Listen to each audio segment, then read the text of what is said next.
ప్రభువునందు ప్రియ దేవుని బిడ్డలారా, నేటి వాక్య ధ్యానానికి సహకారం ఇస్తున్న కుటుంబం ఏలూరు పతేబాద వాస్తవ్యులు పులిదిండి కుటుంబరావు మాస్టారు, శారదా కుమారి గారు, కుమారుడు యశ్వంత్ గారు, కుమార్తె స్నిగ్ధ గారు, అల్లుడు రూపస్ కుమార్, మనుముడు ఆరిన్ జాకబ్. సహోదరులు పులిదిండి కుటుంబరావు గారు ప్రతి మాసం నమ్మకంగా సహాయం చేస్తున్నారు. వీరిని, శారదా కుమారి గారిని ప్రభు దీవించినట్లు ప్రార్థిద్దాం. స్నిగ్ధ, రూపస్ కుమార్, ఆరిన్ జాకబ్ గారులను ప్రభు ఆశీర్వదించినట్లు ప్రార్థిద్దాం. యశ్వంత్ గారికి ధన్యవాదాలు. ప్రార్థన చేసుకుందాం. తలలు వంచండి, ప్రార్థనలో ఏకీభవించండి. ప్రజలు రక్షించబడాలి, రక్షించబడిన వారు ఆత్మీయంగా ఎదగాలి. అట్టి కృప ప్రభువు ఇచ్చినట్లు విజ్ఞాపన చేద్దాం. మమ్మను మిక్కిలుగా ప్రేమిస్తున్న మా ప్రియ పరలోకపు తండ్రి, మీకు వందనాలు, స్తోత్రాలు చెల్లిస్తున్నాము. నేటి వాక్య ధ్యానం ద్వారా మమ్మల్ని హెచ్చరిక చేయండి. మీ స్వరం ఇవ్వండి ప్రభు. పులిదిండి కుటుంబరావు గారు, శారదా కుమారి గారి కొరకు మీకు కృతజ్ఞతలు. స్నిగ్ధ, రూపస్ గారి కొరకు, ఆరిన్ కొరకు ధన్యవాదాలు. యశ్వంత్ గారికై కృతజ్ఞతలు. శారదా కుమారి గారిని మీరు ప్రత్యేకంగా దర్శించాలని మేము ప్రార్థిస్తున్నాం. కుటుంబరావు గారి కుటుంబాన్ని దీవించండి. నూతన ఎపిసోడ్ సహకారులు ఈ మాసము అంతము వరకు కావాలని ప్రభు, రేపటి నుండి ఎవరు లేరు. మీ కృప విస్తరించి నాయన అనుగ్రహించబడినట్లు సహాయం చేయండి. మీ వాక్యం ద్వారా మాతో మాట్లాడమని యేసు నామమున వేడుతూ ఉన్నాము తండ్రి, ఆమెన్. ప్రభువు నందు ప్రియ దేవుని బిడ్డలారా, దయచేసి మీ పరిశుద్ధ బైబిల్ గ్రంథాన్ని తెరవండి. యెషయా గ్రంథము 42వ అధ్యాయము 8వ వచనము నుండి వాక్యాన్ని గమనించండి. యెహోవాను నేనే, ఇదే నా నామము, మరి ఎవనికి నా మహిమను నేను ఇచ్చువాడను కాను. నాకు రావలసిన స్తోత్రమును విగ్రహములకు చెందనీయను. యెహోవాను నేనే, నేనే యెహోవాను, ఇదే నా నామము, మరి ఎవనికి నా మహిమను నేను ఇచ్చువాడను కాను. దేవుడు ఎవరికి తన దైవిక మహిమను ఇచ్చువాడు కాడు. దేవునికి చెందవలసిన ఘనత దేవునికే చెందవలెను. యోహాను సువార్త 17వ అధ్యాయంలో యేసుక్రీస్తు ప్రభువారు స్వయంగా తండ్రితో మాట్లాడుతూ చెప్పిన మాట, తండ్రి, నేను నీ యొద్ద ఉన్నప్పుడు నీవు నాకు ఏ మహిమను ఇచ్చితివో నేను ఆ మహిమను వీరికి ఇస్తూ ఉన్నాను అన్నాడు. అర్థమవుతుందా? నా మహిమను నేనెవ్వనికి ఇచ్చువాడను కాను అన్నప్పుడు, in the place of God, దేవుని యొక్క స్థానమును ఏ విగ్రహమునకు చెందనీయనన్నాడు. తండ్రి అయిన దేవుడు కుమారుని మహిమపరిచాడు. కుమారుడు సంఘానికి ఆ మహిమను ఇచ్చాడు. God's glory is upon the church of Jesus Christ. యేసుక్రీస్తు ప్రభువు యొక్క సంఘము మీద దేవుడు తన మహిమను ఉంచాడు. సోదరుడా, సోదరి, దేవుడి మహిమను ఆయన తన కుమారునికి, తన కుమారుని ద్వారా వచ్చిన సంఘానికి దేవుడే ఇచ్చాడు. నేనెవనికి నా మహిమను ఇచ్చువాడను కాను అన్నప్పుడు ఏ విగ్రహమునకు అనేది కింద రాసింది. నాకు రావలసిన స్తోత్రం విగ్రహాలకు చెందని. మనం ఒకసారి ఆలోచిస్తే పౌలు గారు చక్కటి ఉదాహరణ చెప్పాడు. సంఘమునకు శిరస్సు క్రీస్తు, క్రీస్తునకు శిరస్సు దేవుడు అన్నాడు. వారిని ఒకే శరీరముగా చూపించాడు. సంఘము, క్రీస్తు, తండ్రి ముగ్గురిని ఒక కుటుంబంగానే చూపించాడు. కనుక విగ్రహాలకు ఆయన మహిమను ఇచ్చేవాడు కాదన్నాడు, సంఘానికి ఇచ్చాడు. ప్రియ దేవుని బిడ్డలారా, కాబట్టి సంఘమును దేవుడే గణపరిచాడు, సంఘాన్ని దేవుడే గణపరిచాడు. తన ఆత్మను వారిలో అంతరంగములో నివసించేటట్లుగా ఉంచాడు. తన స్వాస్యంగా కొనుక్కున్నాడు సంఘాన్ని. ఎట్టి భాగ్యాన్ని దేవుడు మనకిచ్చాడు చూడండి. దేవదూతలకు ఇవ్వలేదు, లోకంలో ఘనులకు ఇవ్వలేదు. ఆయనను విశ్వాసంతో అంగీకరించిన మనకు ఆయన ఆ కృపనిచ్చాడు. దేవుడు తన స్థానం ఏ విగ్రహానికి చెందనివాడు. దేవుడు సజీవుడు, దేవుడు మాట్లాడువాడు, దేవుడు వినువాడు, దేవుడు సహాయకుడు. ఆయన గుణలక్షణాలు సజీవ స్థితిని జ్ఞాపకం చేస్తున్నాయి. నిర్జీవమైనటువంటి విగ్రహాలలో దేవుణ్ణి వెతకద్దు, వెతకలేం కూడా. అదే చెప్పాడు. మునుపటి సంగతులు సంభవించను కదా, క్రొత్త సంగతులు తెలియచేస్తున్నాను. పుట్టక మునుపే వాటిని మీకు తెలుపుచూ ఉన్నాను.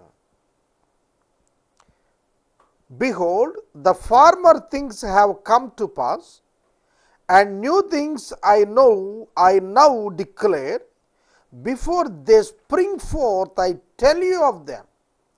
అవి ఇంకా జరగక మునిపే, అవి పుట్టక మునిపే అంటే జరగక మునిపే మీకు నేను తెలియజేస్తున్నాను. క్రొత్త సంగతులు మీకు తెలియజేస్తున్నాను. పాత సంగతులు సంభవించేశాయి, పాత సంగతులు సంభవించాయి, జరిగిపోయాయి. కొరింథీ సంఘానికి పౌలు గారు రాసింది అదే.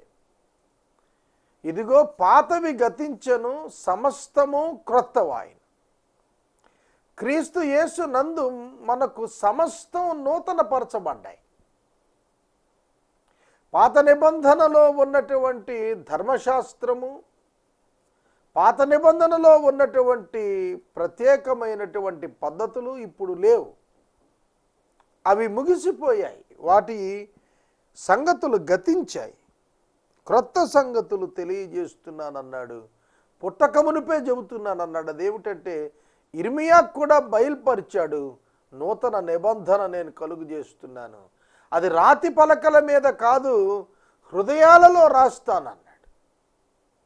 కనుక నిబంధన హృదయంతో చేయబడింది. ఇప్పుడు it's not an external covenant, it is internal covenant. అంతరంగ సంబంధమైనటువంటి ఒక నిబంధన క్రీస్తు నందు దేవుడు మనతో చేశాడు. అదే క్రొత్త నిబంధన. క్రీస్తు యొక్క రక్తం చేత ఈ క్రొత్త నిబంధన ఆవిష్కరించబడింది. ఇది అంతరంగ సంబంధమైనటువంటి సున్నతిని సూచిస్తోంది. ఇక్కడ మనం పాత నిబంధనలో విషయాలు మనం గమనించినప్పుడు క్రియారూపంగా హెచ్చరిక చేయబడితే, క్రొత్త నిబంధనలో అంతరంగంగా హెచ్చరిక చేయబడ్డాయి. కొండ మీద ప్రసంగంలో 9 అద్భుతమైనటువంటి దీవెన వచనాలు ఇస్తూ మరొక 9 చేయకూడని అంశాలను గురించి మాట్లాడినప్పుడు యాటిట్యూడ్ని గురించి మాట్లాడాడు, యాక్టివిటీని కాదు. నరహత్య యాక్టివిటీ, నరహత్య వెనకాల ఉన్నటువంటి ఉద్దేశమే అది యాటిట్యూడ్. కనుక ఎటువంటి యాటిట్యూడ్ ఉండకూడదో 9 విషయాలు చెప్పాడు. ఎటువంటి యాక్టివిటీ ఉండాలో 9 విషయాలు చెప్పాడు.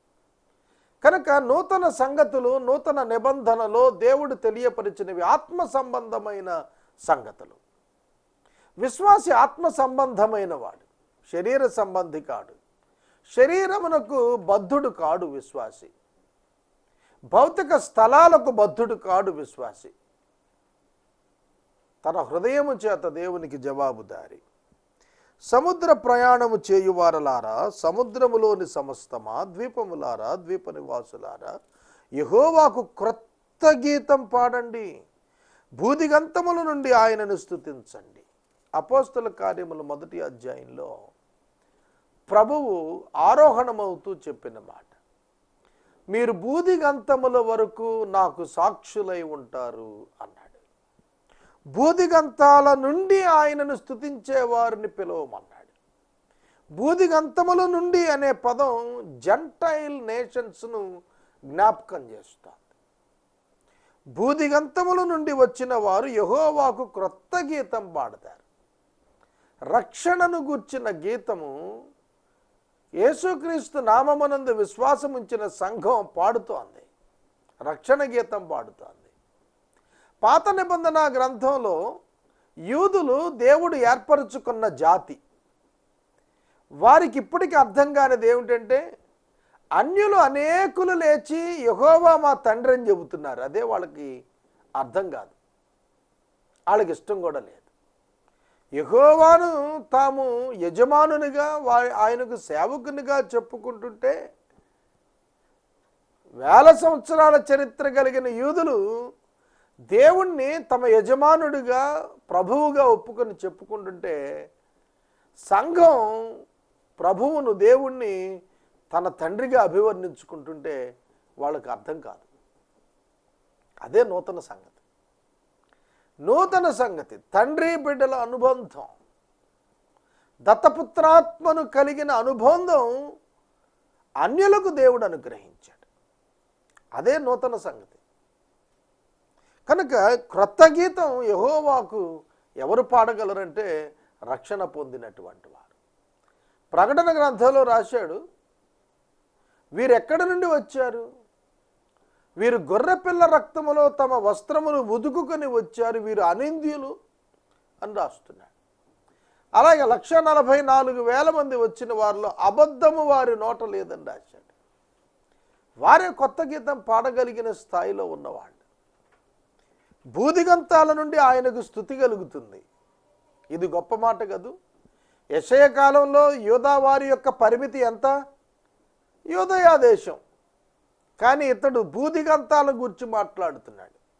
యూదులు బూదిగంతాలకు వెళ్ళారా? బూదిగంతాల నుండి స్తుతి ఎట్లొస్తోంది? అన్యజనుల నుండే. కనుక ఒక కొత్త సంగతి చెబుతున్నాడు. ఆ కొత్త సంగతి నూతన నిబంధన. ఆ క్రొత్త సంగతి కృప ద్వారా రక్షించబడిన సంఘం. ఈ సంఘం క్రొత్త గీతం ఎత్తి బూదిగంతముల నుండి యెహోవాకు స్తుతిగానం చేస్తాను. సోదరుడా సోదరి, ఇది నెరవేరింది కదూ. మనమందరం ఆ కోవకే చెందాం. అరణ్యమును దాని పురములను కేదారు నివాస గ్రామములను బిగ్గరగా పాడవలెను. శల నివాసులను సంతోషించుదురుగాక. పర్వతముల శిఖరముల నుండి వారు కేకలు వేయుదురుగాక. ప్రభావము గలవాడని మనుష్యులు యెహోవాను కొనియాడుదురుగాక. ద్వీపములలో ఆయన స్తోత్రము ప్రచురము చేయుదురుగాక.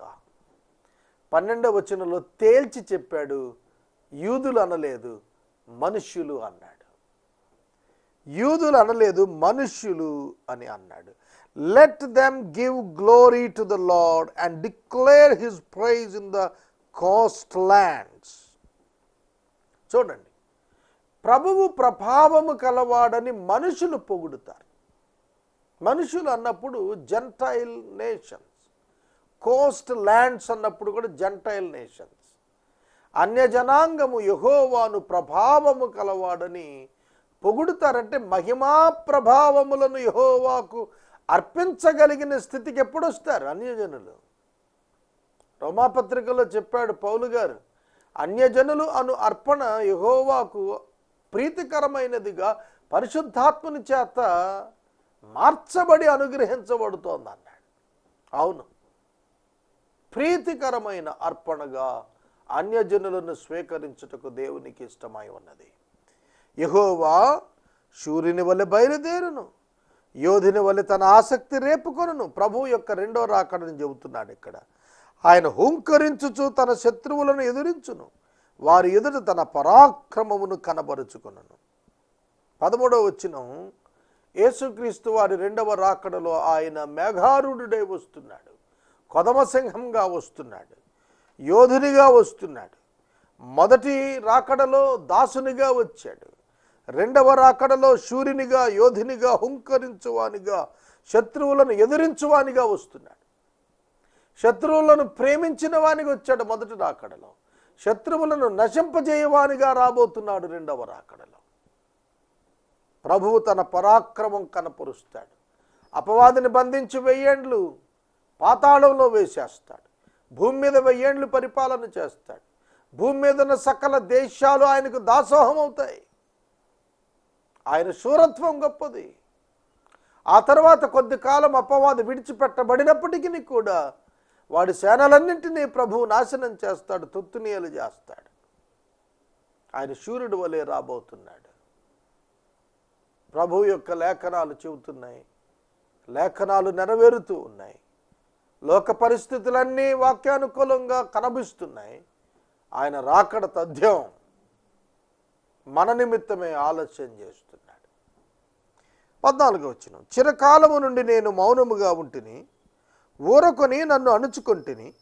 ప్రసవ వేదన పడు స్త్రీ వల్లే విడవకుండా నేను బలవంతముగా ఊపిరి తీస్తూ ఒగరుస్తూ రోదుస్తున్నాను. పర్వతములను కొండలను పాడు చేస్తాను, వాటి మీద చెట్టు చేమలన్నింటినీ ఎండిపోజేస్తాను. నదులను ద్వీపములుగా చేస్తాను, మడుగులను ఆరిపోజేస్తాను. వారెరుగని మార్గమున గుడ్డివారిని తీసుకొస్తాను, వారెరుగని త్రోవలలో వారిని నడిపిస్తాను. వారి ఎదుట చీకటిని వెలుగుగా, వంకర త్రోవలను చక్కగా చేస్తాను. నేను వారిని విడువక ఈ కార్యములు చేయుదును. 17వ వచనం, చెక్కిన విగ్రహములను ఆశ్రయించి పోత విగ్రహములను చూచి మీరే మాకు దేవతలను చెప్పువారు వెనుకకు తొలగి కేవలం సిగ్గుపడుతున్నారు. వింటున్నారా? విగ్రహాల దగ్గరికి వెళ్ళి మీరే మా దేవతలను చెబుతున్నటువంటి వారు సిగ్గుపడుతూ ఉన్నారు. ప్రకటన గ్రంథంలో దేవుని మహా ఉగ్రతా దినము ప్రత్యక్షతలోనికి వచ్చినప్పుడు వారి విగ్రహములను గబ్బిలములకు పారవేయుదుడు అని రాసింది. కొండల దగ్గరికి వెళ్ళి మా మీద పడి కప్పుడి, గొర్రెపిల్ల మహా ఉగ్రతా దినం వచ్చింది, దీనికి తాళగలిగిన వాడు ఎవడు, మేము తట్టుకోలేం, మమ్మల్ని దాయండి అని కొండల దగ్గరికి వెళ్ళి మొరపెట్టుకుంటారట, మమ్మల్ని కప్పండి అని. సోదరుడా, సోదరి, దేవుని వాక్యం ఖండించి చెబుతోంది, దేవునికి చెందాల్సిన మహిమను విగ్రహానికి ఇస్తే దేవుడు ఊరుకోడు. మీరు యేసుక్రీస్తు ప్రభువునందు దేవుని కలుసుకుంటానికి దేవుడు మార్గం ఏర్పాటు చేశాడు. దానిని తిరస్కరించినటువంటి వారు అగ్నిగుండమునకు వారసులవుతారు. మత్తయి సువార్త 5వ అధ్యాయంలో మీరు నరకప్రాయులవుతారనేటువంటి పదాన్ని 3 చోట్ల వర్ణించాడు. 3 పర్యాయాలు మన యాటిట్యూడ్ ప్రాపర్గా లేకపోవటాన్ని గద్దిస్తూ నరకమును గురించి మాట్లాడాడు. నరహత్య, వ్యభిచారము, విగ్రహారాధన విషయాలు ఖండించబడ్డాయి. చెవిటి వారలారా వినండి, గుడ్డి వారలారా మీరు గ్రహించినట్లు ఆలోచించండి. చెవిటి వారలారా వినండి, hear you deaf and look you blind that you may see. చెవిటి వారలారా వినండి, గుడ్డి వారలారా మీరు గ్రహించున్నట్లుగా ఆలోచించండి. తన ప్రజలను పిలుస్తున్నాడు. అంధులుగా, బధిరులుగా మారిపోయినటువంటి యూదా జనాంగమునకు హెచ్చరిక చేస్తున్నాడు యెషయా భక్తుడు. వినండి, మీరు గ్రహించండి. మీరు కేవలం వినుమారు మాత్రంగా ఉండిపోకండి, గ్రహించేవారుగా మారండి, ఆలోచించేవారుగా మారండి. ఎందుకు వాళ్లకు ఈ మాట చెబుతున్నాడు తెలుసా? మీకు ధర్మశాస్త్రం ఇవ్వబడింది, ప్రవక్తలు ఇవ్వబడ్డారు, దేవాలయము ఇవ్వబడింది, దైవ సన్నిధి బలిపీఠం మీ ముందుంది. కాబట్టి మీరు వింటే మీకు గ్రహింపుకు వస్తుంది. వినుట వలన మీరు విశ్వాసం కలిగిన వారు అవుతారు కనుక వినండి అని చెప్పాడు. కానీ వారు వింటాకి ఇష్టపడలేదు. అందుకే అంటున్నాడు, నా సేవకుడు తప్ప మరి ఎవడు గుడ్డివాడు. ఇక్కడ ఇశ్రాయేలు జాతిని ఉద్దేశించి మాట్లాడుతున్నాడు. ఇశ్రాయేలు జాతి సేవకుడు అంటానికి 45వ అధ్యాయం యెషయా గ్రంథంలో యాకోబు నీవు నా సేవకుడు అని పిలిచాడు. కనుక హోల్ నేషన్, జాతి జాతి, దేశం దేశం దేవుని సేవకుడు. ఇక్కడ ఇండివిజువల్ పర్సనాలిటీ గురించి కాదు, ఇండివిజువల్ పర్సన్ గురించి కాదు చెప్పింది, యాజ్ ఎ హోల్ నేషన్. ఒక దేశము దేశంగా మాట్లాడుతూ దేవుడు అంటున్న మాట, నా సేవకుడు తప్ప మరి ఎవడు గుడ్డివాడు, నేను పంపు నా మెసెంజర్ తప్ప ఎవడు చెవిటివాడు. నా భక్తుడు తప్ప మరి ఎవడు గుడ్డివాడు? నా సేవకుడు తప్ప ఎవడు గుడ్డివాడు? ఎవడు గుడ్డివాడు? ఎవడు చెవిటివాడు? ఎవడు గుడ్డివాడు? ఎవడు గుడ్డివాడు? పదే పదే అడుగుతున్నాడు. అడుగుతూ తన రిలేషన్షిప్ జ్ఞాపకం చేస్తున్నాడు. వారి యొక్క ఒప్పందం జ్ఞాపకం చేస్తున్నాడు.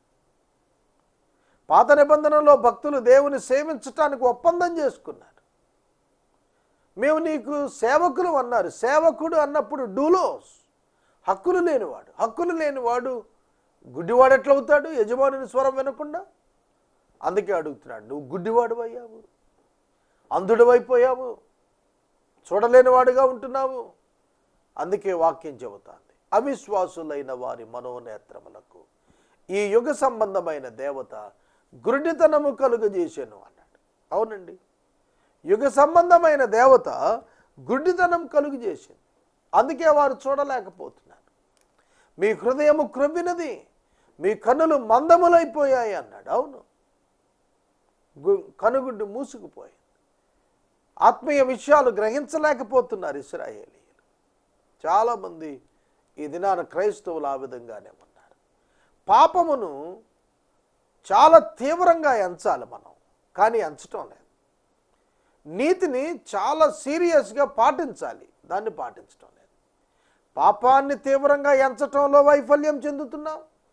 నీతిని చాలా తీవ్రంగా అంగీకరించటంలో వైఫల్యం చెందుతున్నాం. అందుకే ఆధ్యాత్మిక బధిరులుగా, ఆధ్యాత్మిక అంధులుగా తయారవుతున్నాం. ఆనాటి యూదులు గుడ్డివారైపోయారు. అందుకే ప్రభువును సిలువ వేశారు. ప్రభువుని సిలువ వేశారు. అదే మాట్లాడుతున్నాడు, ఎవరు గుడ్డివాడు, ఎవడు మూగవాడు, గుడ్డివాడు అని ఎందుకన్నాడు?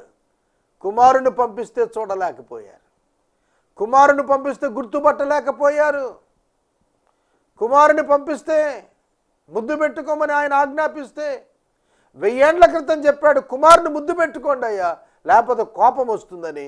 కానీ ముద్దు పెట్టుకోలేదు. ఆయన చెంపలు పెరిగి వేశారు.